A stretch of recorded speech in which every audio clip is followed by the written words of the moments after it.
मैं बुधनी विधानसभा के मतदाताओं को, हमारे कांग्रेस के कार्यकर्ताओं को और हमारे शुभचिंतकों को धन्यवाद देना चाहता हूँ कि उन्होंने जो हमें समर्थन दिया, सहयोग किया।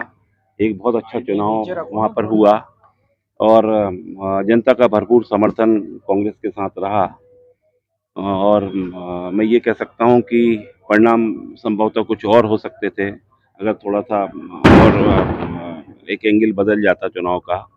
नहीं हो पाया, लेकिन देखिए पूरा चुनाव आपने भी देखा, हमने भी देखा, पूरी सरकार लड़ रही थी, एक पूर्व मुख्यमंत्री लड़ रहे थे, एक वर्तमान की सबसे हॉट सीट बुधनी जिसको कही जाती है, जिनके नाम से बुधनी जानी जाती है, वो खुद लड़ रहे थे, पूरा तंत्र लड़ रहा था।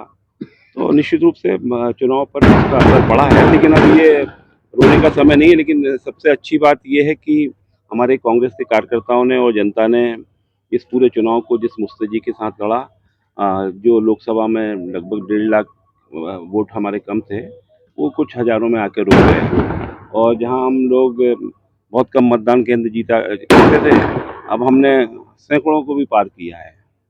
तो एक अच्छा रहा। कुछ हम अभी समीक्षा के बाद ही कुछ ज़्यादा उसमें कह पाएंगे। शिवराज सिंह चौहान ने जिस तरह से इसकी लीड बढ़ाकर 1,04,000 पे ले गए थे, और उस लीड को निश्चित तरीके से कैसे कम करा? देखिए अभी तक जो चुनाव हो रहे थे, वो तो ये मान के चलिए कि कांग्रेस के प्रत्याशी वर्सेस मुख्यमंत्री के बीच में वोटिंग होती थी।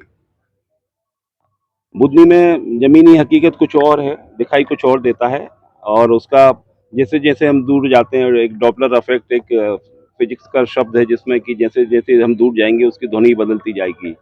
तो बुधनी में बहुत सारी अभी चीज़ें निकल के सामने आनी हैं।